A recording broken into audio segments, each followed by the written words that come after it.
ఖాళీ అవుతుందా? ఎందుకు జగన్మోహన్ రెడ్డి మీద తిరుగుబావుట ఎగురువేస్తున్నారు? అసలు వైఎస్ఆర్సీపీలో ఏం జరుగుతుంది? అసలు జగన్మోహన్ రెడ్డి గారే వీరుడు, సూర్యుడు, దేవుడు, సింహం సింగిల్ అని మాట్లాడే వాళ్ళందరూ కూడా ఈరోజు ఎందుకు పక్కచూపులు చూస్తున్నారు? ఎందుకు పార్టీని వీడి వెళ్ళిపోతున్నారు? ముఖ్యులు జగన్మోహన్ రెడ్డి గారికి చాలా దగ్గరగా ఉన్న వ్యక్తులు, కుటుంబంతో సంబంధం ఉన్నవాళ్ళు, ఒక్క జగన్మోహన్ రెడ్డి గారనే కాదు. సో అలాంటి బంధువులు కూడా ఈరోజు బయటికి వెళ్ళిపోవడానికి చాలా కారణాలు ఉన్నాయా అంటే అవునని చెప్పక తప్పని పరిస్థితి. ఓకే, గెలిపోవటంలు అన్నవి సర్వసాధారణమే. కానీ ఇంత పెద్ద ఎత్తున టీడీపీ జనసేన వైపు చూడడం, ముఖ్యంగా టీడీపీ అనే అంశాన్ని ఖచ్చితంగా టీడీపీలో హౌస్ఫుల్ బోర్డు పెట్టేసే ఉంటారు. ఆ పార్టీ సంస్థాగతంగా ఎంత పవర్ఫుల్గా ఉన్న పార్టీ. జనసేనకి ఆ పరిస్థితి లేదు కాబట్టి ఖచ్చితంగా జనసేన వైపు అయితే పెద్ద ఎత్తున చూస్తున్నారు. ఈ కోవలోకే వచ్చిన వారు, ముహూర్తాలు ఫిక్స్ చేసుకున్నవారు బాలినేని శ్రీనివాస్ గారు. వాసు ప్రకాశం జిల్లాలో తనదైన ఒక సామ్రాజ్యాన్ని ఏర్పరచుకున్న వైఎస్ఆర్సీపీ జగన్మోహన్ రెడ్డి గారి దగ్గర బంధువు, చాలా పవర్ఫుల్ లీడర్ శ్రీనివాస్. ఆయన బయటకు వచ్చేశారు. ఉదయభాను సామినేని ఆయన ముహూర్తం ఫిక్స్ చేసుకున్నారు. 21వ తేదీన ఆయన జనసేనలో జాయిన్ అవబోతున్నారు. బాలినేని గారు ఈరోజే జాయిన్ అవబోతున్నారు. ఇక ఇదే కోవలో చాలామంది, ముఖ్యంగా జగన్మోహన్ రెడ్డి గారు పేరెత్తితే అసలు ఒక అద్భుతం, ఒక భగవత్ స్వరూపుల్లా కొలిసిన వాళ్ళందరూ కూడా పక్కకి వెళ్ళిపోతున్నారు. మనం చూపిస్తున్న ఆ ఇమేజ్ ఇప్పుడు సంచలనాలు రేపుతుంది. గ్రంథి శ్రీనివాస్, భీమవరం, వెస్ట్ గోదావరి భీమవరం ఏ రకంగా గుండుకాయో చెప్పాల్సిన అవసరం లేదు. తెలుగు రాష్ట్రాల్లో భీమవరానికి ఒక ప్రత్యేక స్థానం ఉంది. అక్కడ చెరువుల అంశం, చేపల చెరువులు, రొయ్యల చెరువులు, ఈ అంశం అనే కాకుండా రాజకీయ పరంగా కూడా ఎంతో పవర్ స్టేషన్ అది, పొలిటికల్ పవర్ స్టేషన్. సో ఆ పవర్ స్టేషన్లో గ్రంథి శ్రీనివాసరావుకి తనదైన ఒక మార్క్ ఉంది. ఆయన ఆర్థికంగా, రాజకీయ పరంగా చాలా బలమైన నేత. జగన్మోహన్ రెడ్డి గారికి చాలా ఎక్కువగా కొలిచే వ్యక్తులు ఈయన ఒకడు, ఆయన్ని కొలిచే వ్యక్తుల్లో. మరి అలాంటి గ్రంథి శ్రీనివాసరావు అలకబూనారు. ఇప్పుడు ఇది బ్రేకింగ్. వైసీపీ అధిష్టానంపై ఆయన తీవ్ర అసంతృప్తితో ఉన్నారు. అంతేకాకుండా తాడేపల్లిలో నిన్న జరిగిన వైసీపీ అధినేత జగన్మోహన్ రెడ్డి గారి అధ్యక్షన పశ్చిమ గోదావరి జిల్లా నేతల సమావేశం జరిగింది. ఈ సమావేశానికి గ్రంథి శ్రీనివాసరావు, భీమవరం మాజీ ఎమ్మెల్యే గ్రంథి శ్రీనివాస్, ఆయన డుమ్మా కొట్టారు. ఆయన పాల్గొనలేదు. సో ఇది సర్వత్రా రాజకీయ పరంగా భీమవరంలో వేడెక్కిస్తున్న అంశం. సో గ్రంథి శ్రీనివాసరావు కూడా జగన్మోహన్ రెడ్డి గారికి బై బై చెప్పేస్తున్నారు. గ్రంథి శ్రీనివాసరావు కూడా పార్టీని వదిలేస్తున్నారు. మరి గ్రంథి శ్రీనివాసు పార్టీని వదిలితే భీమవరంలో చాలా ఇబ్బందికర పరిస్థితి. ప్రకాశం జిల్లాలో కూడా అదే పరిస్థితి కదా. బాలినేని గారు ఏం చిన్న వ్యక్తి ఏం కాదు, చాలా పవర్ఫుల్ లీడరు. గ్రంథి శ్రీనివాసరావు కూడా మంచి పవర్ఫుల్. ఎందుకంటే 2019లో పవన్ కళ్యాణ్ గారి మీద గెలిచిన వ్యక్తి ఈయన. గ్రంథి శ్రీనివాసరావు అంత ఈజీగా కొట్టుపడేసే వ్యక్తి కాదు. ఇక జనసేన వాళ్ళకి గ్రంథి శ్రీనివాసరావు అన్న, ద్వారంపూడి అన్న, ఉభయ గోదావరి జిల్లాల్లో ఉన్న వాళ్ళు, వీళ్ళిద్దరూ అంటే ఒంటికాల మీద లెగుస్తారు జనసైనికులు కానీ, వీరమహిళలు కానీ. ఎందుకంటే మిగతా నియోజకవర్గాలు, మిగతా ప్రాంతాల్లో పెద్దగా జగన్మోహన్ రెడ్డి గారిని విమర్శించలేదు. కానీ చాలామందికి పదవులు ఉన్నా, చాలామంది మంత్రులైనా వీళ్ళు చాలా ఎక్కువగా ఓవర్ యాక్షన్ చేశారు జనసేన మీద. పవన్ కళ్యాణ్ మీద డైరెక్ట్గా హిట్ చేశారు. ఇదే కోవకు చెందినవాడే రోజా, మనం రెగ్యులర్గా చెప్పుకుంటుంటాం. వీళ్ళు జనసేనని టార్గెట్ చేసి అతి తక్కువ చేసి అతి నీచంగా వాళ్ళ మీద మాట్లాడిన సందర్భాలు కోకొల్లలు. సో అలాంటి ప్లేస్లో వైఎస్ఆర్సీపీ ఇంకా రాజకీయం ఉన్నంతకాలం వైఎస్ఆర్సీపీ అధికారంలోనే ఉంటుంది అనుకున్నారో ఏంటో. మరి ఆ రోజుల్లో ఇష్టం వచ్చినట్లుగా చెలరేగి మాట్లాడారు. కానీ ఈరోజు మొత్తం రివర్స్ అయ్యింది. ఆ రివర్స్లో వీళ్ళందరూ కూడా కొట్టుకుపోయే పరిస్థితి నెలకొంది. మరి ఇలాంటి టైంలో ఖచ్చితంగా షెల్టర్లు చూసుకోవాలి. ఇప్పుడు వరద బాధితులు ఉంటారు, ఫ్లడ్స్ వచ్చినాయండి, ఏం చేస్తారు వాళ్ళు? ఖచ్చితంగా పునరావాస కేంద్రాలకో ఏదో ప్రాంతానికి వాళ్ళు తరలిపోవాలి. ఇంకా అక్కడ ఉండడానికి లేదు, ఉంటే ప్రాణాలు పోతాయి. సో రాజకీయ నాయకులకు కూడా ఓటమి అన్నది ఇదే పరిస్థితి ఉంటుంది. అక్కడి నుంచి బయటికి రావాలి, లేకపోతే వాళ్ళు రాజకీయ పరంగా చాలా ఇబ్బందులు పడాల్సి వస్తుంది. అందులోని సైలెంట్గా సౌమ్యంగా మంచితనంగా ఉన్న రాజకీయ నాయకులకి ఎఫెక్ట్ లేకపోయినా కొద్దిగా నోటు దురద ఉన్న వాళ్ళకి, నేను చాలాసార్లు అంటుంటాను, ఎవరికైతే ఆ దురద ఉంటుందో వాళ్ళు ఖచ్చితంగా ఇబ్బంది పడక తప్పదు. అదే కోవలో ఉన్న ఆయన గ్రంథి శ్రీనివాస్. ఇప్పుడు ఈయన వైఎస్ఆర్సీపీని వదిలేయడానికి నిన్న తాడేపల్లిలో జగన్మోహన్ రెడ్డి గారు మీటింగ్కి ఈయన గైరాజు అయ్యాడంటే పరిస్థితి ఏంటి? సో మొదటి నుంచి ఈయన అసంతృప్తితోనే ఉన్నారు, ఏమి చేయలేని పరిస్థితి. మనం పోటీ చేయాలి కాబట్టి పోటీ చేశారు కానీ లేకపోతే పోటీ చేయనని అన్నారని టాకు. ఇక ఎన్నికల్లో ఓటమి తర్వాత ఇప్పటి వరకు అధినేతను కలవని గ్రంథి శ్రీనివాస్. గెలుపు ఓటములు సర్వసాధారణం, గెలిచినా ఓడినా ఒకే రకంగా ఉండాలి, ఒకే రకంగా రాజకీయాలు చేయాలి, ప్రజలతో మమేకం అవ్వాలి, ఖచ్చితంగా మళ్ళీ ఆదరిస్తారు. కానీ ఆ పరిస్థితి రాజకీయ నాయకుల్లో లేదు. చాలామందిలో, ఏదో కొంతమందిలో ఉన్నారు, వాళ్ళు సక్సెస్ఫుల్ పొలిటీషియన్లుగా ముద్ర వేసుకున్నారు. కానీ చాలామందిలో ఆ పరిస్థితి లేదు. గెలిస్తే ఉంటాం, గెలవకపోతే మా పనులు మేము చూసుకుంటాం, మా వ్యాపారాలు మేము చూసుకుంటాం, ప్రజలతో మాకు సంబంధం ఏంటి. ఇంతకుముందు ఓటేసి గెలిపించిన వాళ్ళందరూ విరోధులు అయిపోతారు నెక్స్ట్ టైం కానీ ఓటేసి గెలిపించకపోతే. సో ఈ ధోరణి మారాలి, ఈ పద్ధతి మార్చుకోవాలి. గెలిచినా ఓడినా మనం నేతలం కాబట్టి, నాయకులం కాబట్టి, కొన్ని లక్షల మందికి మనం ప్రాతినిధ్యం వహిస్తున్నాం కాబట్టి, కష్టం వచ్చినా నష్టం వచ్చినా వాళ్ళ కష్టాలు వాళ్ళ మంచిలో మనం పాల్గొనాలి, మనం వాళ్ళతో కలిసి వెళ్ళాలి, ఒక కుటుంబంలో కలిసిపోవాలి. ఖచ్చితంగా వాళ్ళకి సక్సెస్ రేట్ ఉంటుంది, వాళ్ళు నిలదొక్కుంటారు రాజకీయాల్లో. సో ఆ పరిస్థితి ఉండదు. ఎన్నికల తర్వాత జగన్మోహన్ రెడ్డి గారిని కలవకపోవడంతో చాలా వరకు క్లారిటీ వచ్చేసింది. అయితే 2019లో భీమవరం నుంచి పవన్ కళ్యాణ్ గారి మీద ఈయన గెలవడంతో ఒకటి నాగిరెడ్డి, తిప్పల నాగిరెడ్డి, గాజువాక, భీమవరం ఒకటి గ్రంథి శ్రీనివాస్, వీళ్ళిద్దరూ గెలవడంతో ఒక హైప్ వచ్చింది వీళ్ళకి. అప్పటి వరకు పెద్దగా అటు ఇటు అయినా ఏదో ఎమ్మెల్యే స్థాయి వ్యక్తి అయినప్పటికీ కూడా పవన్ కళ్యాణ్ మీద గెలిచారా అన్నది ఒక ఊపు వచ్చింది. సో ఆ నేపథ్యంలోనే ప్రయారిటీ పెరిగింది. 2024లో పూర్తిగా అది భూస్థాపం అయిపోయే పరిస్థితి ఆ నియోజకవర్గాల్లో వీళ్ళ పరిస్థితి. ఇక జిల్లాలో 2019లో ఈయన గెలిచారు. అయితే ఆ తర్వాత జిల్లాలో మిగిలిన 4 ఎమ్మెల్యేలకు క్యాబినెట్ పదవులు ఇచ్చి గ్రంథి శ్రీనివాస్కు మాత్రం గుర్తించిన వైసీపీ అధిష్టానం. అక్కడండి స్టార్ట్ అయింది ఈయన ఇబ్బందికర పరిస్థితి. ఎందుకంటే ఈయనతో పాటు గెలిచిన వాళ్ళు ఎమ్మెల్యేలకి క్యాబినెట్ పదవులు దక్కినాయి. కానీ పవన్ కళ్యాణ్ గారి మీద గెలిచి కాలరెగరేసిన గ్రంథి శ్రీనివాస్ గారిని జగన్మోహన్ రెడ్డి పట్టించుకోలేదు, ఎమ్మెల్యేకే పరిమితం చేశారు.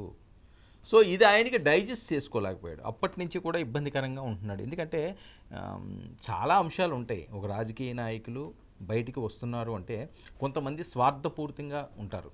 పదవుల కోసం పడిగాపులు పడేవాళ్ళు, పదవి కోసం ఎంతకైనా దిగజారేవాళ్ళు, దేనికైనా సిద్ధపడేవాళ్ళు ఒక కేటగిరీలో ఉంటారు. కానీ కొంతమంది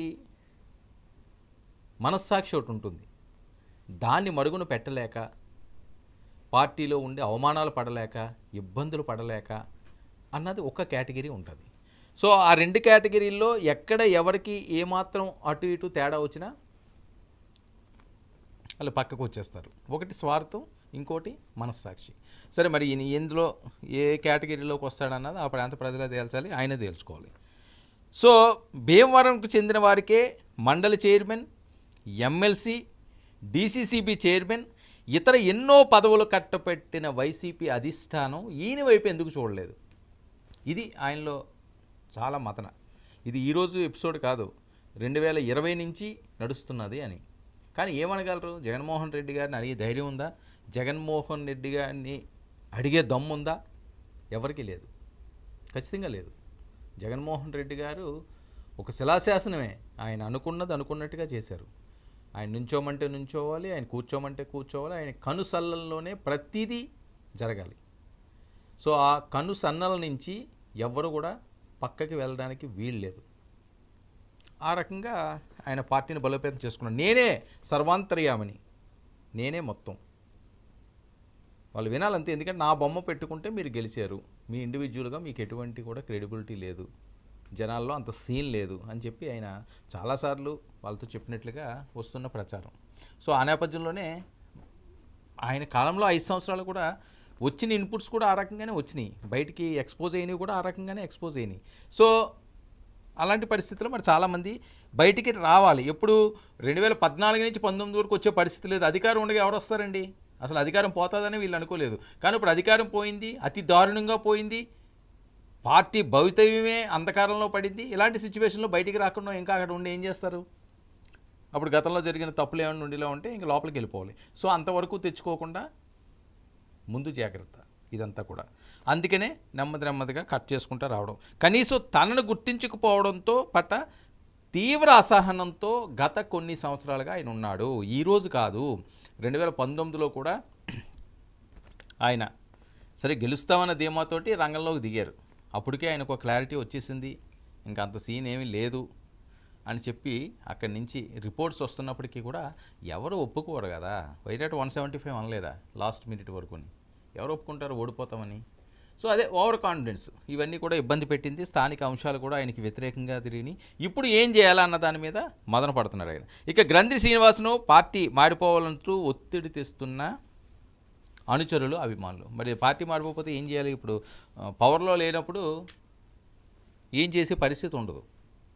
మనం అడుగు తీసి అడుగు కూడా వేయలేం ఈ పవర్ పోతేనే. మరి అంత రాజవైభోగాలు అనుభవించిన వాళ్ళు, ఓ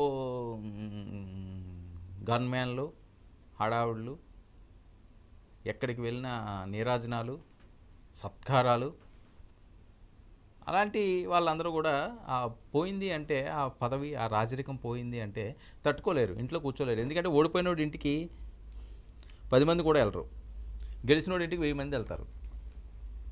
ఎవరికన్నా అంతే. ఇప్పుడు మనం ఎక్స్ఎమ్మెల్యేలను చూస్తాం, ఆయన రోడ్డు మీద వెళ్ళిపోతున్నా సరే మనం పెద్దగా పట్టించుకోలేని పరిస్థితి ఉంటుంది, ఓకే అని.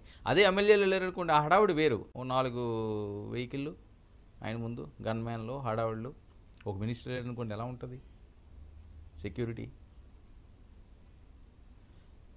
సో ఆ పరిస్థితుల్లో ఆయన చాలా ఇబ్బంది పడుతున్నాడు. మరి బాలినేని తోవలోనే గ్రంథి వెళ్ళడంలో తప్పే ఉన్నది. బాలినేని సొంత కుటుంబ సభ్యులు వెళ్ళిపోయింది. ఆయన ఏంటంటే అందరికీ ఒక ఆదర్శంగా నిలిచాడు అని చెప్పి మరొక టాక్ వస్తున్నది. ఎందుకంటే కుటుంబ సభ్యుడే వెళ్ళిపోయాడు, మేము వెళ్ళిపోతే తప్పు ఏంటి అని జగన్మోహన్ రెడ్డి గారిని మనం వ్యతిరేకించవచ్చు, ఎవరైనా అంటే మాట్లాడవచ్చు. ఎందుకు వెళ్ళిపోయాడండి బాలినేని గారు? ఆయనకు సొంత కుటుంబ సభ్యులు కదా, మేమేం ఆ కుటుంబ సభ్యులం కాదే, మేమేం వాళ్ళ బంధుత్వం లేదే, మేము వెళ్ళిపోతే తప్పే ఉంది, సొంత వాళ్ళే ఉండలేకపోతున్నారని ఖచ్చితంగా ఆయన మీద పడుతుంది. మరి ఇవన్నీ తట్టుకుండి జగన్మోహన్ రెడ్డి గారు ఏ రకంగా నిలబడగలరు? ఏ రకంగా మళ్ళీ ఆయన బిల్డ్ చేసుకుండి పార్టీని బలోపేతంగా జనాల్లోకి తీసుకురాగలరు? ఇది చాలా చాలా చాలా చాలా పెద్ద టాస్క్. మరొక వైపు కృష్ణా జిల్లా, సామినేని ఉదయభాను గారు, ఆయన కృష్ణా జిల్లా అంతా కూడా కష్టకాలంలో ఉన్నప్పుడు జగన్మోహన్ రెడ్డి గారిని నిలబడిన ఆయన ఉదయభాను సామినేని. సో ఆయన పరిస్థితి కూడా అంతే, ఆయన ముహూర్తం పెట్టించుకున్నారు జనసేనకి. అయితే అందరూ జనసేన వైపు అడుగులు వేయడం అన్నది ఇప్పుడు చాలా కీలకమైన అంశం రాజకీయ పరంగా. ఆంధ్రప్రదేశ్లో తెలుగుదేశం పార్టీ బలమైన పార్టీ, మంచి క్యాడర్ ఉన్న పార్టీ, పలుసార్లు ప్రభుత్వం అధికారం చేపట్టిన పార్టీ. సో అలాంటి పార్టీ మాని జనసేనలోకి రావడం అంటే జనసేన సక్సెస్ ఇప్పుడే మొదలైంది. సో ఇలాంటి టైంలో జనసేనలో ఖచ్చితంగా పవన్ కళ్యాణ్ గారు అయితే అవమానించేలా ఉండరు, ఇబ్బంది పెట్టరు, ఇక్కడ రాచరిక పోకడలు ఉండవు, అందరినీ ఆయన సమానంగానే చూస్తాడు. మనం మంచి చేయాలనుకుంటేలా ఉంటే అదే బెటరు. తెలుగుదేశం పార్టీలో కూడా ఖచ్చితంగా రాజకీయాలు ఉంటాయి, సీనియర్లు ఉంటారు, ఇబ్బందులు ఉంటాయి. కానీ ఇక్కడ ఇబ్బందులు ఏం పెద్దగా లేవు. ఎందుకంటే సీనియర్లు ఎంతమంది ఉంటారు? అందరూ కూడా జన సైనికులు, వీర మహిళలు, పవన్ కళ్యాణ్ గారిని అభిమానించే వాళ్ళు వీళ్ళు ఎక్కువ. రాజకీయ పరంగా ఉద్దండులు ఎవరు లేరనే చెప్పొచ్చు. ఏదో నాదెండ్ల మనోహర్ గారు ఉన్నారు స్పీకర్గా చేసిన ఆయన తప్ప ఇంకెవరున్నారండి? ఎవరు లేరు. అందరూ కూడా ఇన్ఛార్జ్ స్థాయి వ్యక్తులు, శాసించే స్థాయి ఉన్నవాళ్ళు కాదు. పవన్ కళ్యాణ్ గారు ఎవరిని శాసించరు, ఇంక వీళ్ళేం శాసిస్తారు? సో ఆ నేపథ్యంలో ఇక్కడుంటే వెయిట్ పెరుగుతుంది, ప్రయారిటీ ఇస్తారు, చాలా ఖాళీ ఉంది. సో సక్సెస్ లేనప్పుడు పరిస్థితి వేరు. ఏమవుతుందో జనసేనలోకి వెళ్ళి ఏం చేస్తాంలే పార్టీ లేదని. కానీ ఇప్పుడు సక్సెస్ వస్తుంది, 21కి 21, 2కి 2. సో ఇలాంటి టైంలో ఇప్పుడే మనం బెర్త్ కన్ఫర్మ్ చేసుకుంటే మంచిది. వచ్చే ఎన్నికలకి ఖచ్చితంగా ప్రయారిటీ ఉంటుంది, లేదా నామినేటెడ్ ఉంటుంది. కలిసి వెళ్తే ఇస్తారా సీనియర్ నాయకులకి అందరికీ కూడా ఛాన్స్ ఇస్తారు. కానీ గ్రంథి శ్రీనివాసరావు, ద్వారంపూడి గారు వీళ్ళ కథ వేరు. ద్వారంపూడి చంద్రశేఖర్ని జనసేన తీసుకుంటున్నదా అంటే ఎట్టి పరిస్థితుల్లోనే జరగదు, కలలో కూడా జరగదు. రాజకీయాల్లో ఏ శాశ్వత శత్రువులు శాశ్వత మిత్రులు ఉండరు అన్నది నానుడి. కానీ వీళ్ళు శాశ్వత శత్రువులు అయిపోయారు, పవన్ కళ్యాణ్ గారు, ద్వారంపూడి గారుని. గ్రంథి శ్రీనివాస్ గారు కూడా అదే పరిస్థితి అయినప్పటికీ కూడా కాస్త తక్కువ. మన ద్వారంపూడి గారు అంత లేదు ఆయనకి. ఎందుకంటే ద్వారంపూడి గారిని డైరెక్ట్గానే పవన్ కళ్యాణ్ తిట్టడం, పవన్ కళ్యాణ్ గారిని డైరెక్ట్గా ద్వారంపూడి గారు తిట్టడం, అంతేకాకుండా వీర మహిళని వీళ్ళని వాళ్ళని అప్పట్లో వాళ్ళ మీద దాడికి పాల్పడడం, చాలా ఇబ్బందులు పెట్టడం, చాలా నరకం చూపించారు, వాళ్ళ మీద కేసులు పెట్టడం, ఇవన్నీ కూడా పవన్ కళ్యాణ్ గారు మర్చిపోరు. తిట్టిన వాళ్ళనో లేకపోతే నోరు జారిన వాళ్ళను క్షమిస్తారు తప్పించి వేరే రకంగా అటాకులు చేసి కేసులు పెట్టి అతి దారుణంగా నీచంగా వాళ్ళు పార్టీ మహిళల్ని ఇబ్బంది పెట్టిన వాడిని ఎందుకు ఆయన ఉపేక్షిస్తారు, ఎందుకు నెత్తిన పెట్టుకుంటారు? సో ద్వారంపూడి గారి గేట్లు అయితే జనసేనకు ఓపెన్ అయి ఉండవు. గ్రంథి శ్రీనివాస్ గారి గేట్లు కూడా అదే పరిస్థితి. అయితే ఈయన తెలుగుదేశం పార్టీ వెళ్ళడానికి రూట్ సిద్ధం చేసుకున్నారు అని. ఇప్పుడు కొన్ని అంశాలు ఇక్కడ తెలుగుదేశం పార్టీ, జనసేన, భాజపా పార్టీ వీళ్ళందరూ కూడా ఎన్డీఏలో భాగస్వాములు, కూటమిగా ఏర్పడ్డారు, విజయం సాధించారు. కానీ పార్టీ వేరు, ప్రభుత్వం వేరు. ఇది ఈ నినాదంతో వీళ్ళు ముందుకు వెళ్తున్నారు. చాలా జాగ్రత్తగా ఇక్కడ ఆలోచించవలసిన అంశం. పార్టీ వేరు, ప్రభుత్వం వేరు. పార్టీల పరంగా ఎవరిని తీసుకోవాలి, ఎవరిని తీసుకోకూడదన్నది చంద్రబాబు నాయుడు గారు దిశానిర్దేశం జనసేనకి చేయరు. జనసేన దిశానిర్దేశం చంద్రబాబు నాయుడు గారికి చేయరు, టీడీపీకి చేయరు. అలాగే భాజపా పార్టీకి కూడా వీళ్ళిద్దరూ చేయరు, భాజపా పార్టీ కూడా వీళ్ళిద్దరికీ చేయదు. ఇక్కడ చాలా కీలకమైన కీ పాయింట్ ఇది. ప్రభుత్వంలో ఉన్నప్పుడు కూటమి అన్ని నిర్ణయాలు తీసుకుంటుంది, నలుగురు కూర్చుని మాట్లాడుకుంటారు, ఇలా చేద్దాం ఇలా చేద్దామని సూచనలు సలహాలు పంచుకుంటారు తప్ప జనసేన పార్టీలోకి వచ్చిన వాళ్ళని ఆహ్వానించి వాళ్ళకి కండువా కప్పి వాళ్ళకి ప్రయారిటీ ఇచ్చి పార్టీ బాధ్యతలు అప్పచెప్పే పని పవన్ కళ్యాణ్ గారు మాత్రమే డిసైడ్ చేస్తారు. అందులో చంద్రబాబు నాయుడు గారికో, పురంధేశ్వర్ గారికో, మోదీ గారికో, అమిత్ షా గారితో సంబంధం లేదు. ఏమన్నా సూచనలు సలహాలు ఇస్తే ఇవ్వచ్చు, ఏమండి మా వాళ్ళు ఉన్నారు కొద్దిగా చూడండి అని. ఎందుకంటే మరి ఎన్నికల ముందు కూడా అలాగే తెలుగుదేశం పార్టీ నుంచి వచ్చిన వాళ్ళు ఉన్నారు కదా, వాళ్ళు టిక్కెట్లు ఇచ్చారు కదా, వాళ్ళు గెలిచారు కదా, అప్పుడు పరిస్థితి వేరు. నేను అదే చెప్తున్నాను, ప్రభుత్వానికి సంబంధించి పూర్తి స్థాయిలో వీళ్ళు ఏదైనా చర్చించుకోవచ్చు, పార్టీకి సంబంధించి పూర్తిగా ఇన్వాల్వ్ అవ్వలేరు, అంత డీప్గా డెప్త్గా వెళ్ళరు. తెలుగుదేశం పార్టీలోకి ఎవరు తీసుకుంటున్నారన్నది చంద్రబాబు నాయుడు గారి ఇష్టం, తెలుగుదేశం పార్టీ అధ్యక్షుడి ఇష్టం. జనసేనలోకి ఎవరు తీసుకోవాలన్నది పవన్ కళ్యాణ్ గారి ఇష్టం. వేరే వాళ్ళ ఇష్టాలతో ఇందులో సంబంధం లేదు, వేరే వాళ్ళు పట్టించుకోవాల్సిన అవసరం లేదు. బాలినేని శ్రీనివాస్ గారి పరిస్థితి ఏంటి? మరి ఆయన వచ్చి జాయిన్ అవుతున్నారు. తెలుగుదేశం పార్టీకి అందులో అభ్యంతరాలు ఉన్నా ఉండకపోయినా అది పవన్ కళ్యాణ్ గారి పార్టీ ఇష్టం, మేము తీసుకుంటాం, అంతేగాని మీరు వాళ్ళని తీసుకోకండి అని అనే పరిస్థితి ఉండట్లేదు. ఆ క్లారిటీ వాటి మధ్య ఉన్నట్టున్నది, ఆ సమన్వయం ఖచ్చితంగా వాళ్ళ మధ్య ఉంది. సో ఆ పరిస్థితుల్లో బాలినేని గారు ఇక్కడికి వస్తున్నారు, గ్రంథి శ్రీనివాస్ గారు మరి తెలుగుదేశం పార్టీకి వెళ్ళాలి. జనసేన అయితే డోర్లు తెలిసి ఉంచదు. అక్కడున్న స్థానిక ఎమ్మెల్యేకి, ఇప్పుడు జనసేన ఎమ్మెల్యేకి, భీమవరంలో ఇప్పుడు గెలిచిన ఎమ్మెల్యేకి ఈయనకి కూడా కొద్దిగా ఇబ్బందికర పరిస్థితులు ఉన్నాయి. అది ఒకటి ప్రాబ్లం. గతంలో పవన్ కళ్యాణ్ గారిని విమర్శించడం, పవన్ కళ్యాణ్ గారి మీద ఈయన గెలడం, ఆ తర్వాత ఈయన మాట్లాడిన మాటలు, ఈయన రెచ్చగొట్టే తత్వం, ఇవన్నీ కూడా ఒక్క మనిషి వల్ల క్యాడర్ మొత్తం ఇబ్బంది పడకూడదు, ఎప్పుడు గుర్తుంచుకోవాల్సింది. బాలినేని శ్రీనివాస్ గారిని తీసుకోవడానికి కారణం ఏంటి? ఇక్కడ కూడా మరో కీలకమైన అంశం ఉంది. ఒంగోలులో, ప్రకాశం జిల్లాలో పెద్ద ఎత్తున ఒక ఇష్యూలో గొడవ జరిగింది. ఎందుకంటే ఒక వీర మహిళని ఒక వ్యక్తి అర్ధరాత్రి ఫోన్ చేసి చాలా ఇబ్బందికరంగా మాట్లాడి, చాలా అసహ్యంగా ఏవో మెసేజ్లు అవి పెట్టడం, మాట్లాడడం ఏవో చేశారు, ఇబ్బంది పెట్టారు. ఆవిడ కంప్లైంట్ ఇచ్చింది. ఎవరి మీద? ఆ వ్యక్తి మీద. ఎవరు ఆ వ్యక్తి అంటే ఈయన బాలినేని గారి ఫాలోవర్ అతను. సో అప్పుడేం చేశారు, మరి ఈయన పవర్ఫుల్గా ఉన్నారు, వాళ్ళ పార్టీ ప్రభుత్వంలో ఉంది కాబట్టి వెంటనే ఈయన కూడా తన మీద రివర్స్ కేసులు పెట్టించారు. సో ఈ ఇష్యూ నడుస్తున్నప్పుడు పవన్ కళ్యాణ్ గారు ఎంటర్ అయ్యి, చాలా కీలకం ఇది, పవన్ కళ్యాణ్ గారు ఎంటర్ అయ్యి ఒక మహిళ మీద ఈ రకంగా ఇది కరెక్ట్ కాదు, ఈ రకంగా చేయడం మంచి పద్ధతి కాదు అని చెప్పి ఈయన ఒక మెసేజ్ ఇస్తే వెంటనే బాలినేని శ్రీనివాస్ గారు ఆ వీర మహిళల మీద ఎవరైతే కేసులు పెట్టారో దాన్ని ఉపసంహరించారు. అంటే పవన్ కళ్యాణ్ గారు మాటకి ఆయన విలువిచ్చాడు. బాలినేని శ్రీనివాస్ గారు ఆ టైంలో ఏమంటాడు, నువ్వెవడం నాకు చెప్పడానికి? జనరల్గా వీళ్ళు మాటలు ఎలా ఉంటాయి, వైఎస్ఆర్సీపీ చాలామందిని అట్లా పుడింగివి, నువ్వేంటి, నువ్వు సర్పంచ్వి గెలనోడివి, నువ్వు మాకు హితబోతలు చెప్తావా, మహిళల గురించి నువ్వు మాట్లాడతావా అని చెప్పి అవి ఇవి ఇవి అవి ఏవేవో ఇంకా అనేస్తారు. నీకు అసలు మహిళ మీద విలువ ఉన్నదా అని చెప్పి దాన్ని కూడా వాళ్ళ పర్సనల్ లైఫ్కి ముడిపెట్టేసి మాట్లాడినవి ఎన్నిసార్లు చూసాం మనం. సో అలా అనలేదు ఈయన. పవన్ కళ్యాణ్ గారు చెప్పారు, ఆయన మెసేజ్ ఇచ్చినప్పుడు మనం తగ్గాలి అని చెప్పి తగ్గాడు. ఆయన పవర్లో ఉండి, జగన్మోహన్ రెడ్డి గారు బంధువు అయి ఉండి, అక్కడ పవన్ కళ్యాణ్ గారు మనసును గెలుచుకున్నాడు ఈయన. అప్పటికి ఆయనకి ఏమీ లేకపోవచ్చు పవన్ కళ్యాణ్ గారు, కానీ ఏదో రోజు, ప్రతి ఒక్కరికి ఒక రోజు వస్తుందండి, అన్ని రోజులు ఒకలా ఉండవు. ఫెయిల్యూర్లు, సక్సెస్లు ఇవన్నీ కూడా అప్ అండ్ డౌన్స్. మనం ట్రావెల్ చేస్తున్నప్పుడు చాలా మెలికలు ఉంటాయి. మీరు ఎక్కడ ఎలాంటి ప్లేస్కి వెళ్ళి, నేను నేషనల్ హైవేలో కూడా టర్నింగ్స్ ఉంటాయి, అవన్నీ మలుపులు తిరుక్కుంటూ వెళ్ళాలి. అదే ప్రయాణం ఏది కూడా అంత సాఫీగా సాగదు. మీరు ఏ ప్రయాణం చేసినా సరే ఉడిదుడుకులు ఉంటాయి, ఇబ్బందులు ఉంటాయి, బ్రేకులు ఉంటాయి, స్పీడ్ బ్రేకర్లు ఉంటాయి, చాలా ఉంటాయి. అవన్నీ తట్టుకుంటూ వెళ్ళాలి. వర్షం రావచ్చు, ఈదురుగాలు రావచ్చు, మండిపోయే బగబగమండే ఎండలు రావచ్చు, అన్నీ తట్టుకుంటే కదా ముందుకు సాగాలి. అలాగే రాజకీయ నాయకులు కూడా అదే పరిస్థితి. పవన్ కళ్యాణ్ గారు కూడా అన్ని కష్టాలు పడ్డాడు, తట్టుకున్నాడు, నిలబడ్డాడు, ఈరోజు సక్సెస్ అయ్యాడు. బాలినేని శ్రీనివాస్ గారిని తీసుకోవడానికి కారణం అది. ఇక గ్రంథి శ్రీనివాస్ గారి విషయానికి వస్తే, గ్రంథి శ్రీనివాస్ గారు పవన్ కళ్యాణ్ గారిని మాట్లాడారు, కానీ మరీ అంత ఎక్స్ట్రీమ్కి వెళ్ళిపోయి ద్వారంపూడిలా లేని పరిస్థితి కాబట్టి ఆయన తెలుగుదేశం పార్టీలోకి వెళ్తే తెలుగుదేశం పార్టీ కూడా అక్కడ బలపడాల్సిన అవసరం ఉంది. వీళ్ళు ఆలోచించేది పార్టీల పరంగా నియోజకవర్గంలో బలమైన వ్యక్తులు ఉండాలి. ప్రభుత్వంలో పాలన మీద అందరు సూచనలు సలహాలు తీసుకుంటూ ఒక కూటమిగా ఉన్నాం కాబట్టి ఎటువంటి విభేదాలు లేకుండా పాలన సాగించాలి. ఇవి రెండు కళ్ళు, ఒకటి పార్టీ, ఒకటి ప్రభుత్వం.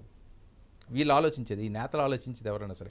ఆ నేపథ్యంలో మరి గ్రంథి శ్రీనివాస్ గారు తెలుగుదేశం పార్టీ వైపు వెళ్ళడానికి సర్వం సిద్ధం చేసుకున్నారు. ఆయన ముహూర్తం పెట్టుకున్నారు. మరి ఇదే నేపథ్యంలో ఇప్పుడు కొంతమందికి డోర్లు తెరుస్తున్నాయి, కొంతమంది డోర్లు తెలుసు. ఇప్పుడు రోజా గారు తెలుగుదేశం పార్టీలో రానివ్వరు, జనసేనలోకి రానివ్వరు.